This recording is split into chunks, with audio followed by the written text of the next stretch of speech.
Hey there everybody, and welcome back to another video. Putting out a couple today. Just wanted to get started because I've been wanting to do this for a while. Third video brought is about Playboy, ticker symbol PLBY. This is a pretty old company. A lot of you may know from what they used to do with the magazines and the Playmates. Sort of gone away from that model since Hugh Hefner died. And haven't really put a big emphasis on the Playmates and the magazines as much. I'm not even sure if they still put them out. But why I am interested in this company is what they are planning to do. So they just went public again through a special purpose acquisition company, which is a SPAC if you didn't know, called Mountain Crest Acquisition Company, or MCAC was the ticker symbol. As you can see, they went public around November, December, and the merger finalized, I think, in January sometime. It initially pushed up to around 15, 16 at the highs. I know this doesn't show the actual peak, and has since cooled off quite a bit. And is pretty close to its SPAC price, which SPACs are always priced at $10 initially, and has become quite attractive in my opinion. So let's get into it. Now, Yahoo Finance, for some reason, doesn't put up any of the market cap or any of the really important numbers that you would really want to be looking at, but maybe because it's just a newer company. But I looked it up. On my Robinhood account, it is around a $440 million market cap, which is very cheap. It's under $500 million. But I found that wasn't the most accurate market capitalization. So if you take the shares outstanding and you multiply that by the price per share, you can get a more accurate market capitalization, which is the price you pay for the whole company. And that was closer to 400 million even, so about 50 million less. And personally, I think the name Playboy alone is worth at least $1 billion. Just because it's just got such a good brand around it. People recognize it. They know, oh wow, Playboy. When they hear it, they have a thought about it. I mean, you don't just hear Playboy and you don't think nothing of it. You're going to have some thought if you hear Playboy. What recently got me interested in this is they are just in so many just different industries and have so many different ways of making money and will continue to be making money. So I first saw them on Yahoo Finance. Their new CEO did an interview on there. I'm not sure his name. I'll look it up. Playboy CEO interview.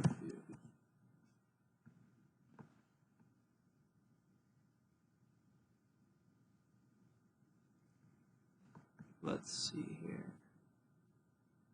I don't think this was it.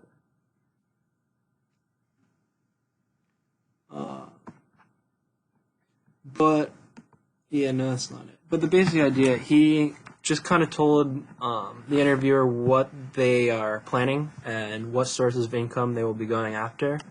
And like I said, they're going away from their Playmates model and more towards mainly a sexual wellness kind of business model. And if you don't know what that is, it's products that you use to for activities in the bedroom. They are kind of going after the higher end, and not like some of just these cheap ones that you buy. I don't really have much experience with it, but I do know that if someone's going to be buying it and they see a non-name brand and then one that's Playboy, they would probably buy the Playboy one. Some other avenues of revenue that they were looking to get into was gambling. The CEO said that anyone who's been involved with Playboy over the years has been somewhat involved in gambling, even around it, casinos most of the time. And they figured that they have such an exposure to it already, why not try and profit off of it, which I think is a great idea. And I actually saw them recently in clothing. They have retail, so they have their own clothes that they're selling in stores. I saw them at the mall in a store called PacSun. So they just have a lot of different options that they can make money from, which I think is great, just because the name itself, like I said, is worth, I think, at least over $1 billion. Just to put the Playboy name on any product you want, I think, is a very powerful position to be in. So if some of the numbers that I was looking at that intrigued me, so their revenue, this is for the year of 2019 to 2020, was 122.5 million. Now that's only a quarter of their market capitalization, but their year-over-year growth is 86%, which is quite honestly outstanding. If the company is growing over double digits, which is anything 10 and above, it's considered to be quite great, depending on the size, obviously, because if you're a $10 company and you raise profits up to 10,000, I mean, that's not really much of a deal or saying much. So it's all relative. If we look at their balance sheet, they have $15 million. They do have a lot of debt, which some people could be seeing as an issue. Currently, I don't in the short term because they were just bought out, and the parent company has a good amount of cash on hand, and they are growing revenues pretty rapidly. And anytime you're growing revenues, along with expanding the business, they're putting more and more money into the business to try and expand it more and more. So I think 86% could be even more for next year, even over 100. So that will obviously push revenue up and will hopefully push out their balance sheet, so they'll pay down some of that debt. Some other statistics, I was looking at the short interest. Now, I don't always typically look at the short interest because it doesn't really matter to me all the time, but it didn't really ring any bells, or I didn't see anything out of the ordinary. Less than 3% is pretty good. Anything less than 10% is usually pretty low. Close to the 10% starting to get where you're like, oh, that's a non-negligible amount of short interest. And I think part of the reason is just because not too many people realized that this went public again, and I don't think many people think it's going to fail or do worse than it has been in the past. Because let's be honest, I think Playboy has had a terrible fall off from its highs. Not just talking about the stock price, but it's just general popularity. It used to be probably in every single corner store selling stuff. Just had a lot of customers buying their products, and now their customers are way down. Now, some numbers that I would like that are normally here are the percent held by insiders, which is people inside the company, and then the percent held by institutions, which usually gives you good information about how many firms and how many retail investors are holding this stock, how many people from the company believe in it. But yeah, so that's basically my thoughts on some of the numbers. If we want to look at the chart a little bit more, let's go full screen. So I think we're starting to see a slight reversal. You can see the peak about 3 weeks ago. It was on a consistent downtrend, not too much. It only peaked at over 16.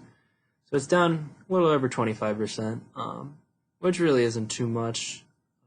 That's around how much the market sold off if you're going by NASDAQ. And I think we could see a slight reversal, or around the $12 range. It looks like we have some good support here. If not, if it falls to 10, we'll definitely be buying more. If it falls under the SPAC price, I will be loading the boat up, just because I don't think this company will fail over time. Quite the opposite. I think that one of the most bullish points that I had about the company was that the CEO was explaining how there is no one dominant player in the sexual health industry, and he believes, as do I, that they can really take a solid market share. They don't need to get a quarter of the market share. If they get 10% of the market share of the total addressable market of sexual wellness, I easily think this could be 5x, if not more. Go up to at least $60, just because it's so vast, especially not even just the United States. There's so many emerging markets where sexual wellness and health isn't even talked about, isn't a thing. There's just so much opportunity around the world,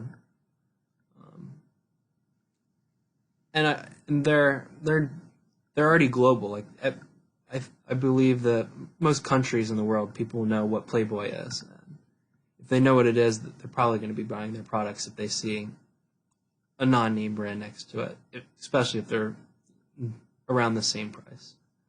So that's my 2 cents. Let me know what you guys think, and let me know if you're buying, selling, shorting, putting puts, buying calls. Let me know what you're doing. All right, see you guys in the next